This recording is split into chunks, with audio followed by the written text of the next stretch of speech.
Rick Ridings is a pastor here in Jerusalem. He looks after Succat Hallel, which is Hebrew. My first question to him was, what does Succat Hallel mean? It means tabernacle of praise, and it's a reference to the fact that in this city 3,000 years ago, David, when he brought back the ark, set up a tent where they worshipped and they prayed 24 hours a day. So it's a call for the kind of the reestablishment of that kind of worship and prayer in Jerusalem. So how old is your Christian community here in Succat Hallel? We founded it 8 years ago. It grew very slowly in the first years, and which was kind of good. God sent us a lot of leadership in those first years.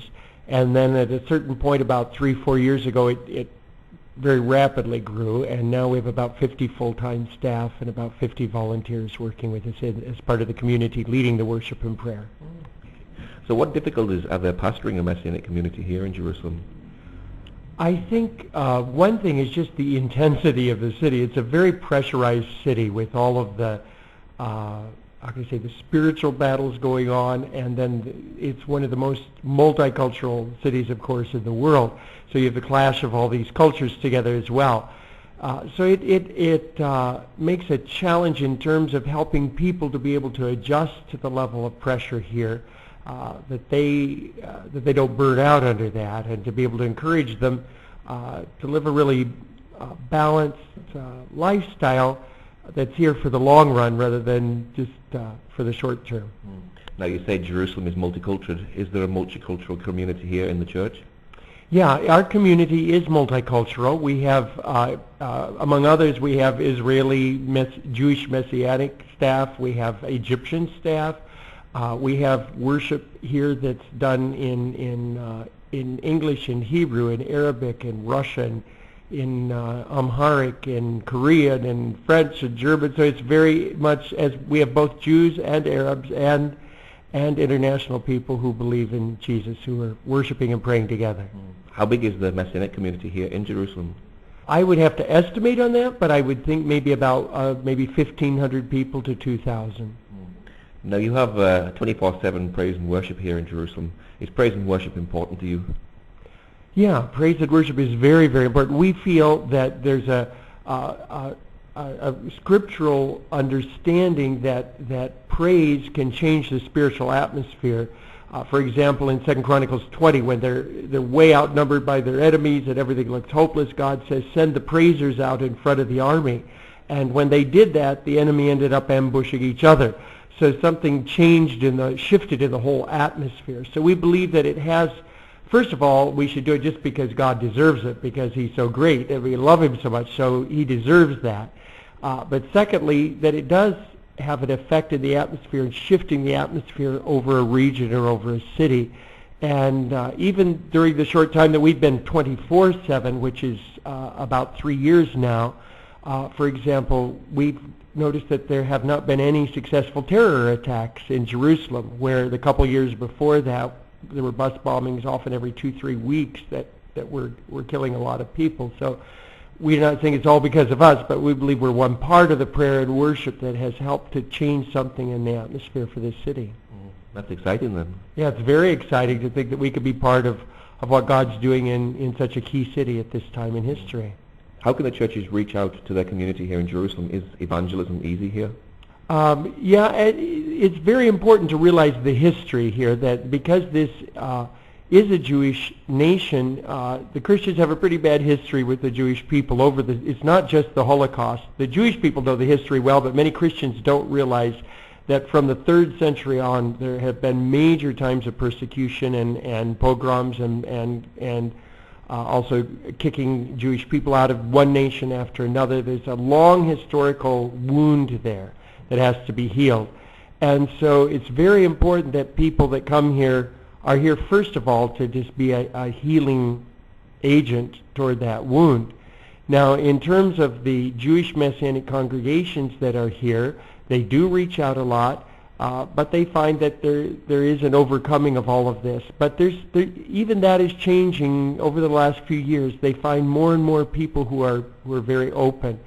And I hear more and more stories both on the Jewish and the Arab side of people who are receiving visions or dreams or some kind of a visitation from God that just suddenly makes them realize that Jesus is the Messiah, and begin asking questions. They look for someone who knows him to ask about him. So it's exciting to see that God is doing something now today. Yeah, God is very much sovereignly at work in this nation, which we believe is a fulfillment of the promises he made to this nation in the Scriptures. Now you have a beautiful view of the old city wall here. You must be excited when you actually come in every morning and see the view that's outside at the moment. Yeah, sometimes we almost kind of pinch ourselves. Are we really here looking at the old city walls? We see the Tower of David, which is kind of a symbol of Jerusalem. And it is pretty exciting because it ties in with one of our mandate scriptures, which is in Isaiah chapter 62 in verses 6 and 7, where it says, "I've placed watchmen on your walls, O Jerusalem, who will never be silent. They will cry out to me day and night until I make Jerusalem a praise in the midst of the earth." So it's like that's really happening now. We are crying out day and night for this. And as we're doing this, we're actually looking at the city walls of the old city of Jerusalem. So it reminds us of this biblical mandate to do what we're doing. Now you've got a conference coming up very soon. It's called One Thing Jerusalem. What's that all about? Well, when the Lord spoke to my wife and I about founding 24/7 worship and prayer here, he also spoke to us about doing anything we could to pray and serve youth revival in this land among all the peoples of the land. And so we waited until the timing of God, but this year we felt God spoke very, very clearly that it was a time he was going to do something very special among the youth and young adults of Israel. So we've started this conference, One Thing Jerusalem, which will be an annual conference. This year some of the speakers coming in are people like Heidi Baker and Lou Engel. Mike Pilavacci, who's over Soul Survivor in England, is one of the speakers. And there's some wonderful worship leaders like David Ruiz and Kevin Prosh. The exciting thing is that people have sponsored Israeli youth, both Jewish and Arab, to attend, who are believing youth. They already believe in Jesus, but they're sponsoring them to attend. So at this moment, we have about 300 Israeli youth staying in the hotel, about 350 coming in from the nations, and then there'll be the other people that are in the city or staying in other hotels that come. So it looks like it'll probably be about 1,000 people together just for some real exciting times of worship and prayer. And we're just crying out that God will break in a way that will affect this nation and the nations. What sort of needs do the youth have here in the community here? I don't think people in the nations have any idea of the intensity of the conflict here in terms of how it affects youth. For example, one young girl who was only 13 years old back a few years ago during the bus bombing time, that came, to some of our worship times. She was at a friend's house. Her friend saw there'd been a bus bombing, realized it was her father's bus and that he had been killed. And then this girl, after trying to comfort this friend, went to school, found out 3 of her friends had been blown up at a bus stop. And later on saw some of the kids who were at school very angry against an innocent Arab kid that was walking by, and they started beating him up. And she interfered and stopped them and called for medical help. And the Arab kid said, "Why are you doing this? I know they hate me because of what's happening with the terrorism." And she said, "Because I know Jesus, and he helps me to love all people, and I forgive you, and I love you."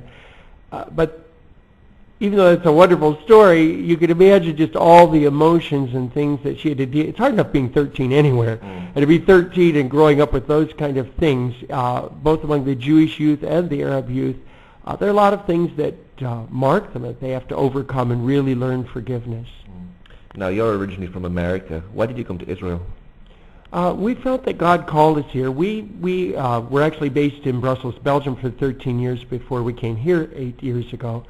And we were coming here and to also several Arab nations as well on a regular basis, and just felt at a certain point that God very strongly told us that the only thing that would shift the atmosphere here was massive concentrated prayer and worship, and that we were to be one part of that. God's doing much more than just us in that way. But there are a lot of people hearing the call of God to come to Jerusalem to worship and to pray, and it is changing something in the atmosphere of the city. So what's your prayer for this nation, this land, the people here? My prayer is that everything that God has spoken in the Scriptures concerning Israel would come to pass. I know there are a lot of Christians who I believe have been taught in a wrong way that those promises no longer apply to Israel.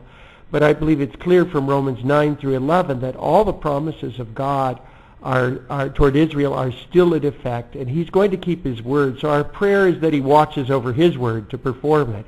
We pray the Scriptures a lot here, and both Old Testament and New Testament, and just believe that what God has spoken, He will perform. But part of the duty of intercessors, just like Daniel, is to call out to the Lord and remind Him of His promises, and that He wants us to participate in that way in what He's doing in Jerusalem and in Israel, which will then in turn affect the Middle East and change the atmosphere in the Middle East. Our long-term goal as well is to plant out some other houses of prayer and worship in some of the surrounding nations in the Middle East. So you have a website. What's your website address if people would like to know more about your ministry?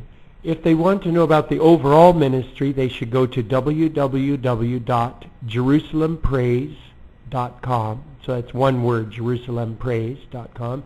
The website about the Youth Young Adults Conference is www.onethingjerusalem.com. Again, just one word, One Thing Jerusalem. Okay, Rick, thank you very much. Thank you, Paul. It's great to be with you.